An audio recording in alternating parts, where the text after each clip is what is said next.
Welcome back to Trauma Recovery Anonymous, the podcast. My name is Richard and I am your host.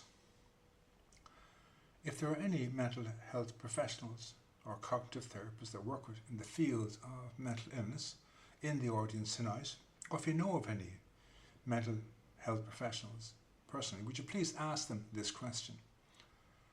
A short while ago I was inquisitive about how many people have been misdiagnosed with mental disorders. And I came across a study in the National Library of Medicine which said that the mental health industry had admitted that 39% of the people diagnosed with mental disorders were misdiagnosed. That's in a population of 1 billion people. That means that 390 million people were misdiagnosed with mental disorders, from PTSD, bipolar, anxiety, depression, whatever the disorder was, they had been misdiagnosed in that field. That means that 4 in every 10 people diagnosed are misdiagnosed.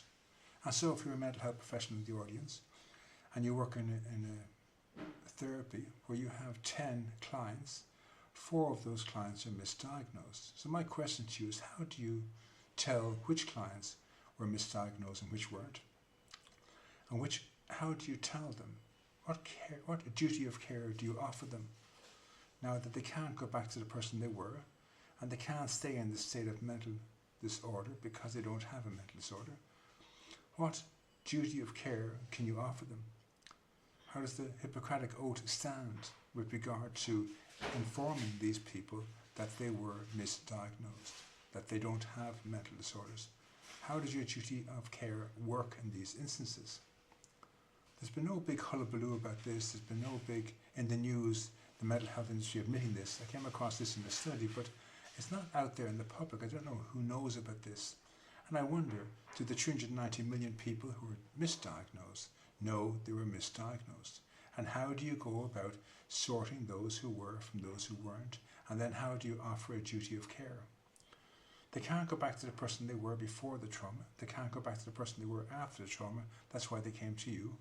And now you find out that they don't have a mental disorder. They can't stay where they are. So what is the duty of care you're offering them?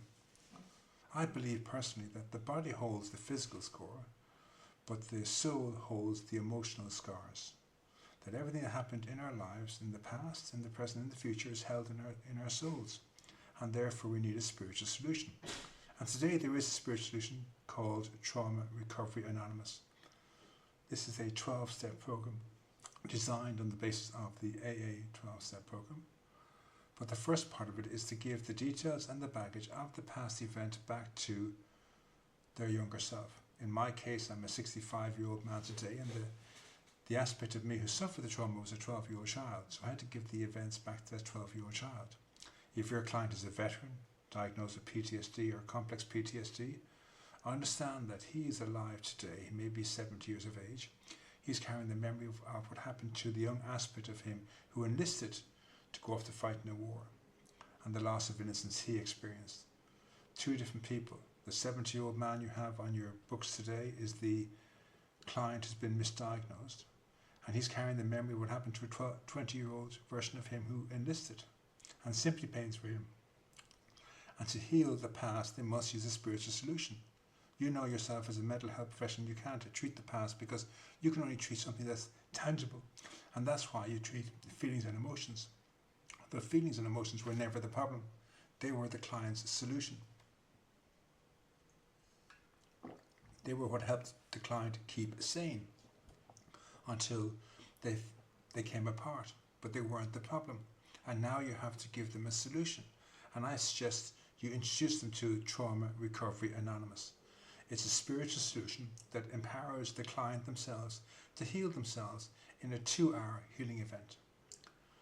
They make a decision to give the details and the baggage and the accumulated symptom pains of the event back to their younger aspect, that younger version of them who went off to fight in a war, the younger version of them who was married to a narcissist, the younger version of them who suffered a dysfunctional home life, the younger version of them who was in the 9/11.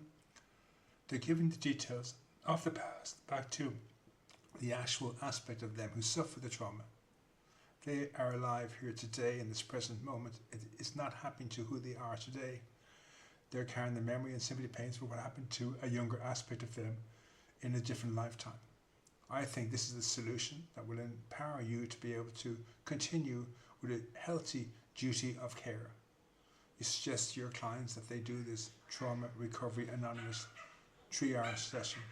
The first 2 hours, they deal with the giving of the details and the baggage back to the younger self.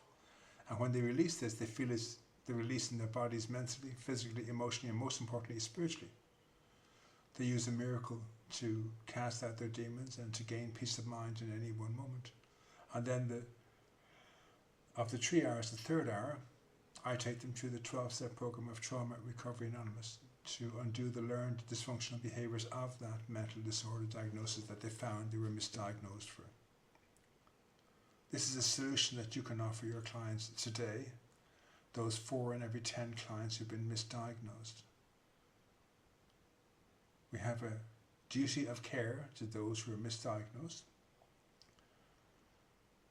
to help them leave this no man's land caught between the past and the present, and to find a new way of life, to return to the land of the living as a normal, boring human being. I believe this is the best solution you can use, both for yourself and for the clients. For the clients, they get to break free of the past and start their lives over. But for you, you get to close files. Maybe you've got clients on your books that have been on your books for 20, 30 years. I remember talking to one client I worked with. He'd been with some 25 different therapists over 20 years. Surely that's the kind of person you can kind of figure out, if it didn't work with the first or second therapist, then they were misdiagnosed. To stop applying them with medications, to help them to undo the chemical imbalance in the body from all this medication they've taken for a condition they never had, and then introduce them to a spiritual solution that they can heal and break free from. So when they come to work with you afterwards, with the past gone, they can focus on what they need to focus on in the present, and they can close files with you by doing what you can teach them to do to live a full and normal life in the present. My name is Richard. Thank you for joining me.